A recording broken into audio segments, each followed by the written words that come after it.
പ്രിയമേറെയുള്ള സുഹൃത്തുക്കളെ, ഇന്നിപ്പോൾ രണ്ട് വാക്ക് സംസാരിക്കാൻ വേണ്ടി തയ്യാറെടുക്കുന്നത് രണ്ട് മൂന്ന് പ്രധാനപ്പെട്ട കാര്യങ്ങൾ അറിയിക്കാനുള്ളതുകൊണ്ടാണ്. അക്ഷയ കേന്ദ്രങ്ങളെ സംബന്ധിച്ചും അക്ഷയയിലെ സേവനങ്ങളെക്കുറിച്ചും CSCകളെക്കുറിച്ചും CSC സേവനങ്ങളെക്കുറിച്ചുമൊക്കെ പലവട്ടം ഈ വേദിയിലൂടെയും അല്ലാതെയും നമ്മൾ ചർച്ച ചെയ്തിട്ടുള്ളതാണെങ്കിൽ അന്നന്ന് വരുന്ന വാർത്തകൾ ജനങ്ങളിലേക്ക് എത്തിക്കുന്നതിൽ അത് കൃത്യമായി അതിൻ്റെ അന്തസത്ത ഉൾക്കൊണ്ടുകൊണ്ട് ജനങ്ങളിലേക്ക് എത്തിക്കുന്നതിൽ മാധ്യമങ്ങളെല്ലാം അമ്പെ പരാജയപ്പെടുകയാണ്. വളരെ വിദ്യാസമ്പന്നരായ ആളുകളും അതോടൊപ്പം മറ്റുള്ളവരുടെ വാക്ക് കേട്ട് വഞ്ചിക്കപ്പെടുക അഥവാ ചതിക്കപ്പെടുക അല്ലെങ്കിൽ തെറ്റിദ്ധരിക്കപ്പെടുക എന്നുള്ള അതിന് നിരന്തരം വിധേയരായിക്കൊണ്ടിരിക്കുന്ന ഇവിടെയുള്ള സാധാരണക്കാരായ ആളുകളും അവരുടെ സമയവും അവരുടെ ഒരു ദിവസത്തെ ജോലിയും കളഞ്ഞ് അക്ഷയ കേന്ദ്രങ്ങൾ പോലുള്ള സ്ഥാപനങ്ങളിലേക്ക് സേവനങ്ങൾ തേടി രാവിലെ ഇറങ്ങുന്ന ഒരു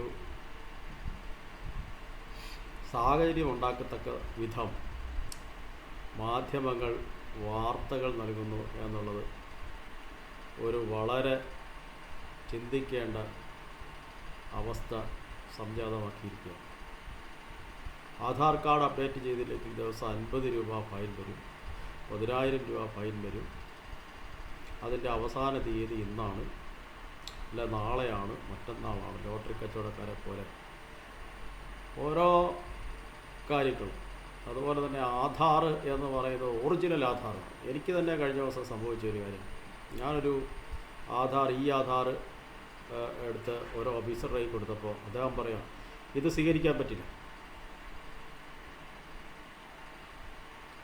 ഈ ആധാർ എന്ന് പറഞ്ഞാൽ ഒറിജിനൽ ആധാറിന് തുല്യമാണ്, അഥവാ ഒറിജിനൽ ആധാർ തന്നെയാണ് എന്നുള്ളത് ഇവിടുത്തെ സർക്കാർ ഉദ്യോഗസ്ഥന്മാരെ നമ്മൾ ആരെങ്കിലും പറഞ്ഞൊന്ന് പഠിപ്പിക്കേണ്ടതുണ്ട്. അതിനുള്ള ഒരു ആദ്യ പടിയായി ഞാൻ ഈ സംപ്രേഷണത്തെ ഉദ്ദേശിക്കുകയാണ്. ആധാർ എന്ന് പറഞ്ഞാൽ വെറും ഒരു ബയോമെട്രിക് ഐഡൻറ്റിറ്റി മാത്രമാണ്, ഫിസിക്കലായിട്ടുള്ളൊരു ഐഡൻറ്റിറ്റി അല്ല. UIDAI എന്ന വെബ്സൈറ്റിൽ കയറിയാൽ ആധാറിനെ സംബന്ധിച്ച് ആധാർ പറയുന്ന കാര്യങ്ങൾ മനസ്സിലാകുന്നതാണ്. ഒരു ബാങ്ക് ഉദ്യോഗസ്ഥരോ ഒരു സബ് രജിസ്ട്രാറോ ഒരു വില്ലേജ് ഓഫീസറോ അല്ലെങ്കിൽ ആരും ആയിക്കോട്ടെ, ആധാറിനെ സംബന്ധിച്ച് ഒരു അക്ഷരത്തെറ്റ് അഡ്രസ്സിനകത്തുണ്ട് എന്ന് കരുതി അത് പോയി തിരുത്തിക്കൊണ്ട് വരാതെ സേവനം തരില്ല എന്ന് പറയുന്നത് അവരുടെ അജ്ഞത കൊണ്ടാണെന്ന് മാത്രമല്ല, അവരുടെ ഇല്ലാത്ത അധികാരം പ്രകടിപ്പിക്കലാണ്. ആധാർ എന്ന് പറയുന്ന ഒരു ഫോട്ടോസ്റ്റാറ്റ് ചോദിക്കുന്നത് പോലും തെറ്റാണെന്ന് അതിൻ്റെ ഇപ്പോൾ പുതിയ ആധാറിൻ്റെയൊക്കെ ഫ്രണ്ടിൽ തന്നെ എഴുതി വെച്ചിട്ടുണ്ട്. എന്തുമാത്രം ആളുകളാണ് ഒരു ദിവസം ആധാറിൽ അഡ്രസ്സിനകത്ത് കൂടല്ലൂർ എന്നുള്ളതിന് KOOയ്ക്ക് പകരം KU ആണ്, അത് തിരുത്തിക്കൊണ്ട് വരാൻ പറഞ്ഞു. കാണക്കാരിക്കൊരു K കുറവാണ്. വീട്ടുപേരിനകത്ത് മൂട്ടിൽ നിന്നുള്ളൊരു മുട്ടിൽ എന്നാണ്, കാട്ടിൽ നിന്നുള്ള ഒരു കറ്റിലെന്നാണ് എന്നൊക്കെ പറഞ്ഞ് മലയാളത്തിൽ എഴുതിയിരിക്കുന്ന പേര് തെറ്റാണ്. ഇതൊക്കെ പറഞ്ഞുകൊണ്ട് ആളുകളുടെ സേവനം നിഷേധിക്കുന്ന ഉദ്യോഗസ്ഥരോട് അത് പറഞ്ഞു കൊടുക്കാൻ ഇവിടെ ആരെങ്കിലും ഉണ്ടാകേണ്ടിയിരിക്കും. അത് വളരെ അത്യാവശ്യമായി ചെയ്യേണ്ടതാണ്. ഒരു ദിവസം എനിക്കൊരു 10 പേരെങ്കിലും അവരെ ജോലി കളഞ്ഞിട്ട് ഈ കാര്യങ്ങൾക്ക് വേണ്ടി സെൻറ്ററുകളിൽ എത്തുന്നത് ബോധ്യമായി. ഈ ആധാർ എന്ന് പറയുന്നത് ഒറിജിനൽ ആധാറിന് തുല്യമാണ്.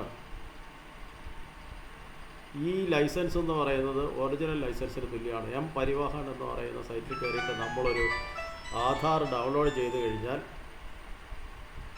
ലൈസൻസ് ഡൗൺലോഡ് ചെയ്ത് മൊബൈലിൽ ഇട്ട് കഴിഞ്ഞാൽ അത് കാണിച്ചു കഴിഞ്ഞാൽ അത് ഒറിജിനൽ കാണിക്കുന്നതിന് തുല്യമാണ്. RC വണ്ടിയുടെ രജിസ്ട്രേഷൻ പരിവഹൻ്റെ സൈറ്റിൽ നിന്ന് ഡൗൺലോഡ് ചെയ്ത് മൊബൈലിൽ ഇട്ട് കഴിഞ്ഞാൽ അത് കാണിച്ചാൽ ഒറിജിനൽ കാണിക്കുന്നതിനേക്കാൾ വിലയാണ് എന്ന് വേണമെങ്കിൽ പറയാം. 2000